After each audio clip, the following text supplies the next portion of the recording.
Welcome to A Cup of Happy.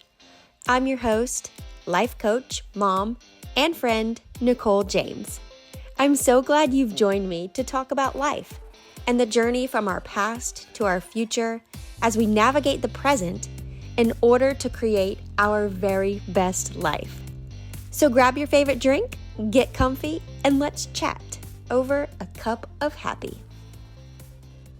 Hi, friends, and welcome back to another episode of A Cup of Happy. My name is Nicole, and I am here today with my cup of choice today, which happens to be coffee with some French vanilla creamer, which is pretty much my go-to. I do change it up occasionally, but not very often. But today I want to talk about the topic of letting go and of release. If you follow me on Facebook or on Instagram, you saw earlier this week that I posted about this and the idea that we ask for things that we want or that we feel are necessary or we need, but we tend to hold on to those things in our lives that are in direct opposition to the things that we are asking for. And that makes it nearly impossible to be able to receive what we're asking for because we haven't let go of those things. So a few examples. If you are wanting love into your life and you're asking for love, but yet you are still holding on to hatred of past relationships or other things in your life that have caused you to hold on to this feeling of hatred, you're not going to be able to accept love into your life. You have to be willing to release that hatred. If you are asking for peace in your life, but yet you continue to hold on to a stressful life and a stressful schedule, and you are constantly frustrated, you're not going to experience peace until you first let that stress and frustration go. You have to be willing to let go first of what no longer is serving you in order to be able to receive those things that you really want and desire in your life. And there are a few other ways that this has really shown up for me personally. In my personal time when I'm journaling and writing and thinking and I'm going on runs and I am cycling at the gym as an alternate to running to kind of save my feet a little bit. This idea of release has been coming up for me this week over and over and over. And I keep seeing it in different areas of my life that I need to personally let go. And I'm going to explore one of those with you a little bit deeper. So here it is. We are going to travel back in time to the years 1989 and 90, my fourth grade year in Mitchell L. Black Elementary School. My teacher was Mrs. Weeks, and Mrs. Weeks saw in me a potential that I was maybe a little bit ahead or had the potential to be ahead of the base class. And she asked my parents if it would be okay for me to take a test to get into the gifted program because she thought that I would really benefit from that.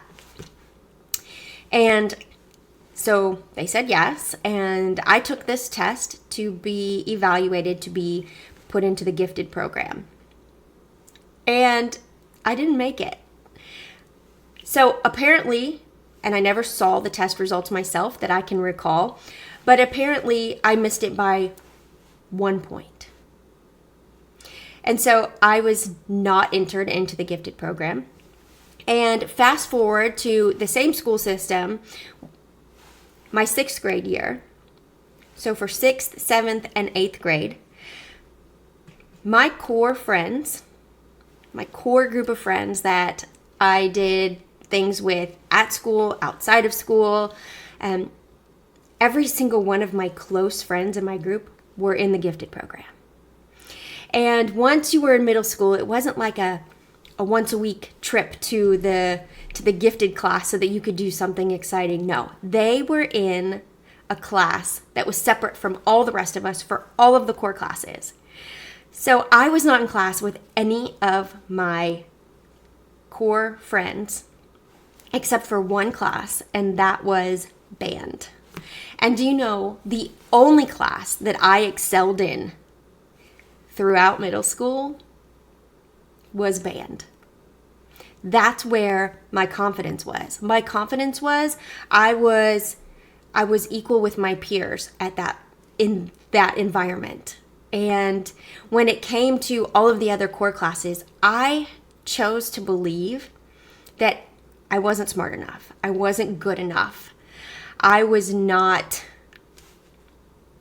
an intelligent person. I obviously didn't make it. I couldn't do it. And I allowed that belief to lead over into my schooling. Honestly, this carried on all the way through high school. But it definitely impacted me in middle school. This was such a belief that I held on to, that I just wasn't good enough. And I was a failure. I was a failure because in my brain, I failed that test, and that impacted my ability to be with my core group of friends all throughout the day. And this may sound silly. I mean, this may sound really silly if you're listening to this, that, oh my gosh, that was like middle school. Get over it already. But let me tell you, those types of beliefs that we grab onto when we're young, they stay with us. We carry them through until we decide to let them go.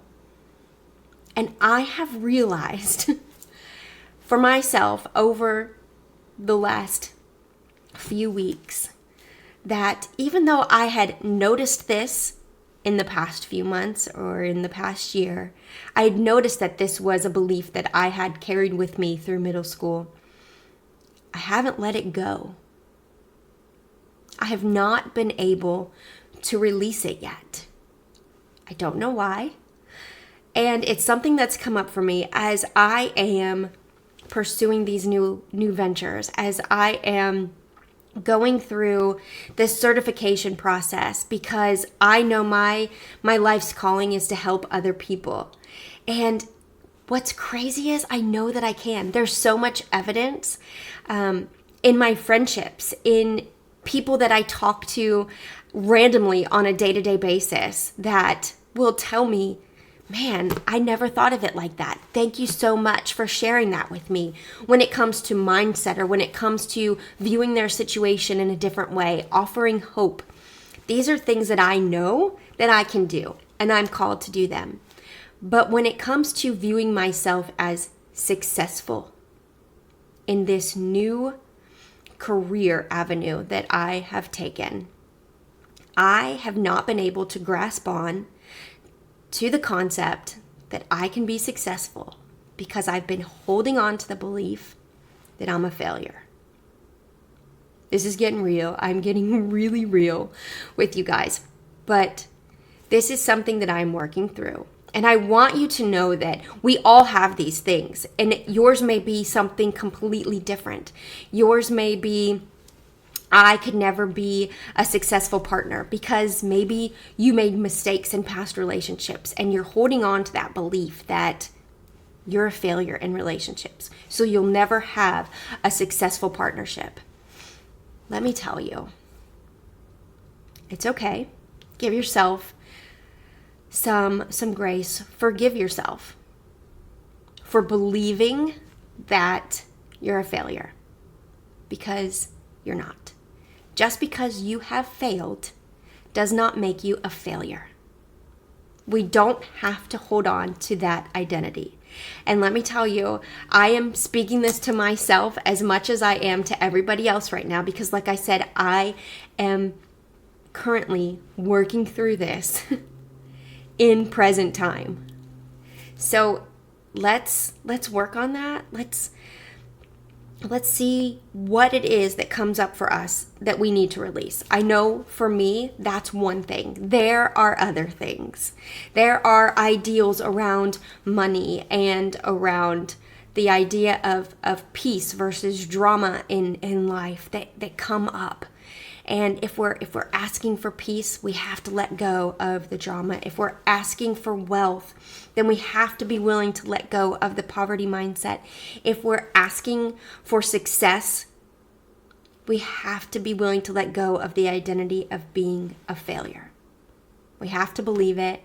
We have to claim our identity and then live in it. This is such a powerful season that we are going through because, again, I truly believe that our world, it works on seasons. There are times for change. There are times for letting go. There are times for growth. And for me right now, this is the time that I am stepping back and I'm letting go, because I know in my brain, when I think about it, I know I'm not a failure.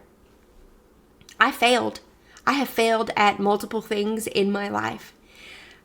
But in my core, my identity, it's no longer going to be that I'm a failure. I'm a success.